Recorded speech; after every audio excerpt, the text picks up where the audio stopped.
Baik, assalamualaikum warahmatullahi wabarakatuh. Selamat pagi.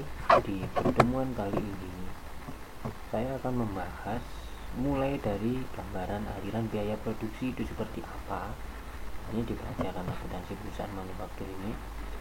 Lalu di berikutnya, setelah kalian sudah mengetahui apa sih maksudnya dari gambaran aliran biaya produksi, kalian harus tahu bagaimana sih bentuk dari laporan harga pokok produksi.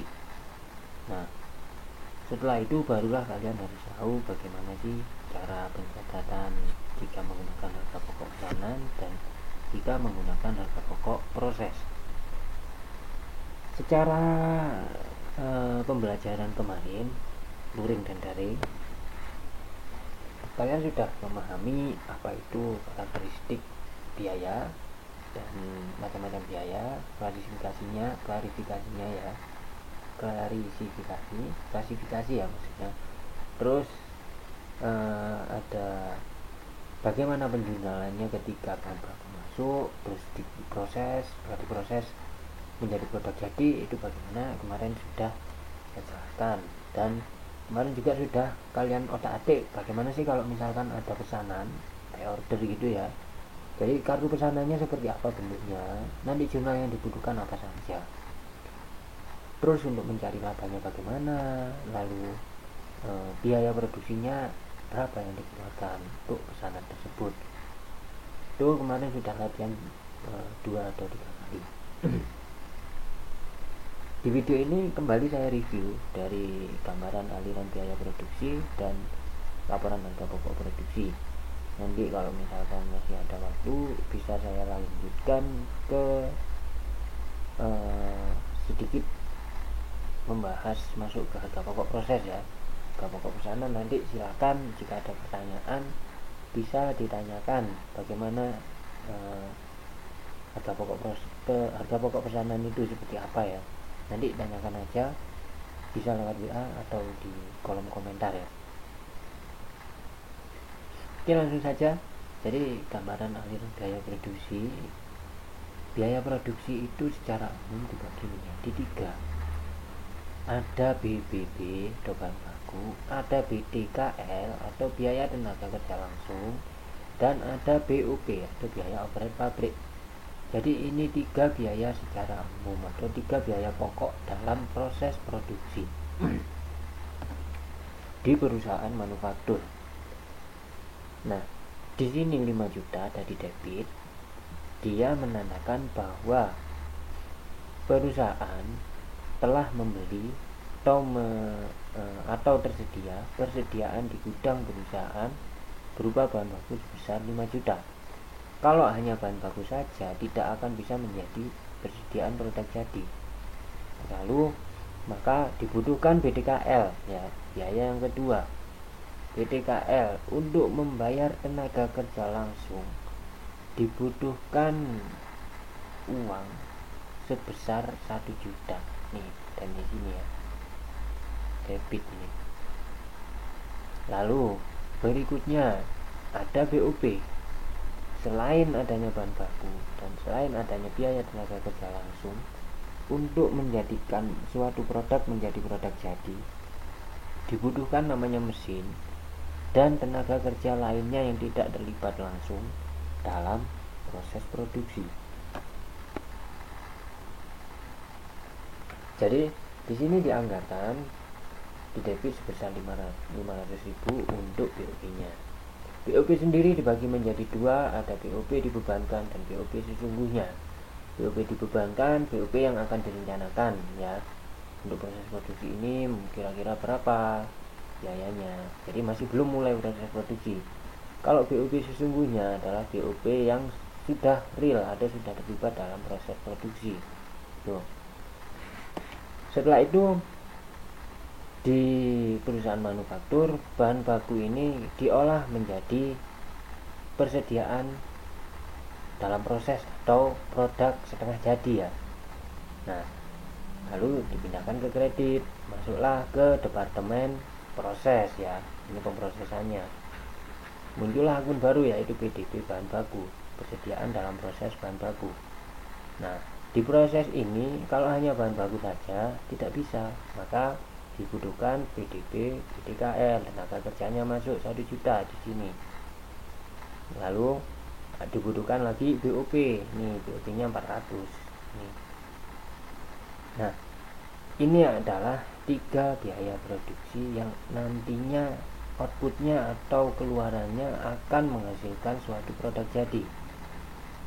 Sehingga ketika sudah menjadi produk jadi di departemen gudang barang jadi ya, jumlah debitnya atau jumlah biaya produksinya atau jumlah pembuatan produk jadi sampai menjadi produknya, misalkan keripik, ini menjadi keripik sebesar 6.400.000. Dari mana 6.400.000? Ini didapatkan dari departemen yang sini, PDP bahan baku ya, PDP PDKL dan PDP BOP. 5 juta ditambah 1 juta ditambah 400.000, sehingga ketemunya 6.400.000. Lalu produk jadi yang ada di gudang perusahaan tidak hanya dibiarkan di gudang, dia harus dijual, sehingga dikeluarkan 6.400.000. Muncullah nama akun baru yaitu harga pokok penjualan 6.400.000 tuh. Oke, itu tentang aliran biaya produksi. Selanjutnya saya akan menjelaskan laporan harga pokok produksi. Ini ya, laporan yang dibuat di manufaktur itu hanya satu yang berbeda dari perusahaan dagang ya, ada namanya laporan biaya produksi. Kenapa seperti itu? Karena perusahaan manufaktur memiliki kegiatan mengelola bahan baku atau bahan mentah menjadi bahan setengah jadi sehingga sampai menjadi produk jadi. Sedangkan kalau dagang membeli produk jadi dan menjualnya lagi demi untuk mencari keuntungan. Sedangkan laporan lainnya hampir sama, ada laporan laba rugi, laporan modal atau laba akhir, ini maksudnya perubahan modal, dan ada laporan neraca serta laporan arus kas. Oke, kita langsung saja ke yang berbeda ya. Kalau yang lainnya jelasnya kurang lebih sama lah. Oke, nih laporan biaya produksi. Tahapan penyusunan laporan biaya produksi adalah tahapan pertama dalam menyusun laporan keuangan perusahaan manufaktur. Adapun data yang harus ada sebagai berikut. Yang harus ada itu ada pemakaian biaya bahan baku, ada pemakaian biaya tenaga kerja langsung, pemakaian biaya overhead pabrik, persediaan produk dalam proses awal, dan persediaan produk dalam proses akhir. Secara nggak langsung ini hampir sama seperti di laporan laba rugi perusahaan dagang ya, cuman dia lebih ke bahan bakunya, tenaga kerjanya, dan overhead pabrik. Oke, ini bentuknya, ini salah satu contoh bentuknya. Jadi cara menghitungnya kita harus sudah tahu persediaan bahan baku awal kita berapa. Nah, 2 juta. Nah, setelah itu kita juga harus tahu kita membeli bahan baku pada tahun ini 2015, Oktober 2015 itu berapa? 8 juta ini. Sama seperti mencari pembelian bersih ya. 2 juta mencari HPP maksudnya, 2 juta ditambah 8 juta ketemu 10 juta, ini yang siap untuk dipakai. Lalu di gudang dicek ternyata ada persediaan bahan baku akhir sebesar 3 juta, sehingga yang bisa dipakai bahan bakunya adalah 7 juta, 7.000 ya, saya bilangnya 7 juta. Ini ya diselisihkan, hampir sama seperti mencari HPP harga pokok penjualan. Lalu setelah sudah tahu biaya bahan bakunya berapa, maka kita harus tahu biaya tenaga kerja langsungnya berapa. Ini di sini tidak ada rincian langsung 4 juta atau 4.000 ya. Nah, setelah itu kita harus tahu juga berapa sih biaya overhead pabrik yang dikeluarkan untuk memproses bahan baku sebesar 7 juta ini. Yaitu di sini dibutuhkan tenaga kerja tidak langsung yang tidak terlibat dalam proses produksi sebesar 1.000 atau 1 juta, dan biaya bahan penolong sebesar 2.000, sehingga ini ada biaya overhead lainnya sebesar 1.500.000. Lainnya ini seperti mesin, kendaraan, jadi semacam seperti itu. Sehingga total dari BOP adalah 3.500.000. Nah, kalau ini dijumlah bahan baku, BDKL dan BOP itu dinamakan jumlah biaya manufaktur atau biaya produksi ya. Biaya manufaktur, maaf, bukan biaya produksi. Nih, sehingga biaya manufaktur yang diketahui oleh si PDXYZ ini adalah 14.500. Lalu untuk mencari biaya produksi ini, jumlah biaya produksi, kita perlu data persediaan produk dalam proses awal. Ini PDP awal ya.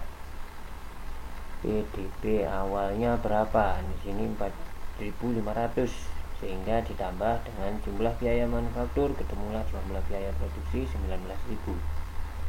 Selanjutnya di sini diselisihkan dengan persediaan produk dalam proses akhir 2.500.000 ke 2.500.000, baru ketemu namanya harga pokok produksi sebesar 16.500. Itu ya. Jadi silakan kalau misalkan ini masih bingung, bisa diotak-atik, bisa ditanyakan. Mungkin nanti saya kasih tugas bagaimana sih cara menyusun harga pokok produksi ini lagi. Waktu itu sudah pernah sih, sekali atau 2 kali itu. Laporan selanjutnya hampir sama, ada laporan biaya, laporan laba rugi, jadi bentuknya seperti ini, sama. Perbedaannya di sini untuk mencari HPP dia menggunakan harga pokok produksi ya, nggak pakai pembelian bersih. Nih, jadi ada kaitannya ini antara laporan harga pokok produksi dengan laba rugi. Kalian harus menyusun laporan harga pokok produksi dulu, baru bisa menyusun namanya laporan laba rugi. Laporan laba ditahan, nih retained earning ya, retained earning statement atau laporan perubahan modal.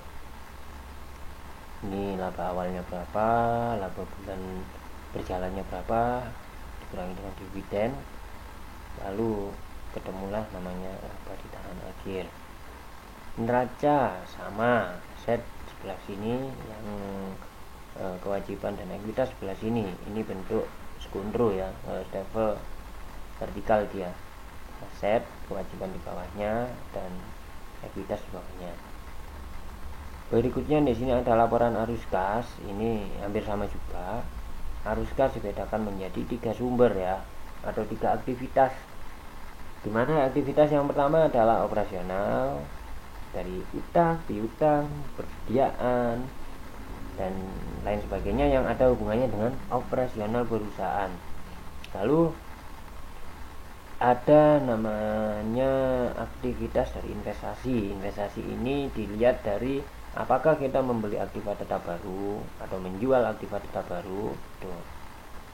Lalu yang ketiga ada arus kas dari pendanaan ya. Pendanaan ini dari hutang yang memiliki jangka panjang, pembagian dividen, penanaman modal saham dan lain sebagainya. Itu ya, yang memiliki jangka panjang intinya. Jadi cash flow ini dia lebih ke menggunakan direct method ya, cara langsung. Ingat, kalau direct method kita ambil nominalnya dari jurnal, sedangkan kalau menggunakan indirect method kita membandingkan antara neraca awal dengan neraca akhir.